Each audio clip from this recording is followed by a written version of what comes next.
This is one of the oldest stories that has ever been told. It's not literally true. It's far more important than that.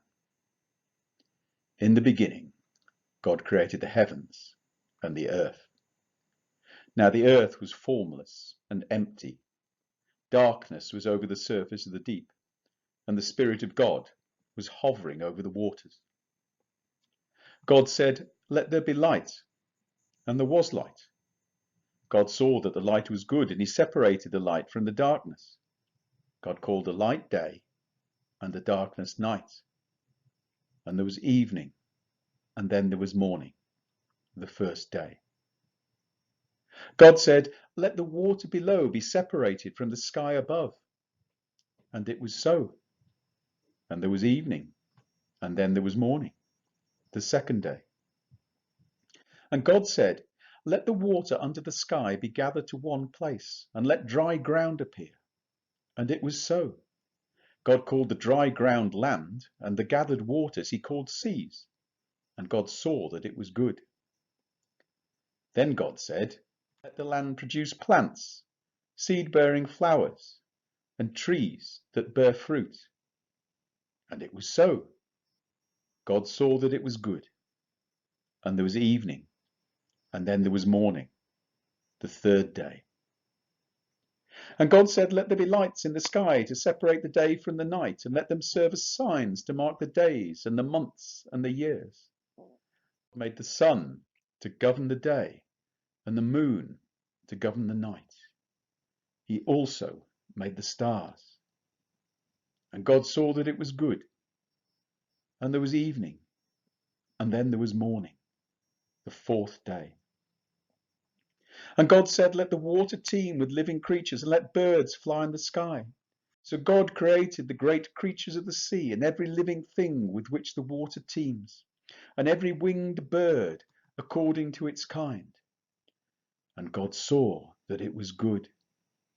And there was evening, and there was morning, the fifth day. And God said, "Let the land produce living creatures according to their kinds, the farm animals and the wild animals." And it was so. And God saw that it was good. Then God said, "Let us create mankind in our own image." So he created men and women, and said to them, "Be fruitful and increase in number. Fill the earth. Look after all the fish in the sea, the birds in the sky, the farm animals and the wild animals. I give you every seed-bearing plant and every tree that has fruit with seed in it. They will be your food." And it was so. God saw all that he made, and it was very good. And there was evening, and then there was morning, the sixth day.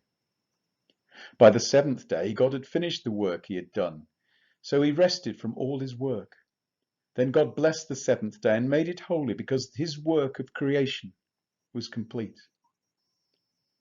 Men and women were fruitful, and they did multiply, but they didn't look after the planet. They fished for blue-finned tuna. Fish got rarer, they became more and more expensive, so they were pursued ever more vigorously until there were none left. The clownfish lived on coral reefs. Women and men burned fossil fuels, and the world warmed up. As the seas warmed up, the ice melted, and the water levels rose, and the seas became more acidic, and the coral died. And the clownfish, without a home, died with it. The men and women cut down the forests to make more farmland, until there were no trees left. Without the forests, there was nowhere for the parrots to live, and they died out too. The women and men used pesticides to protect their crops. Without bees and other insects, there was nothing to pollinate the flowers, and they disappeared as well. Men and women found that they could raise cattle more intensively in factory-like barns, and the cows were never seen in the fields again. Women and men went searching for minerals to build computers and mobile phones, and destroyed the habitat where the gorillas used to live. Poachers finished them off, to make trophies for rich people. Eventually, the earth was empty, apart from the men and women who God had told to look after it.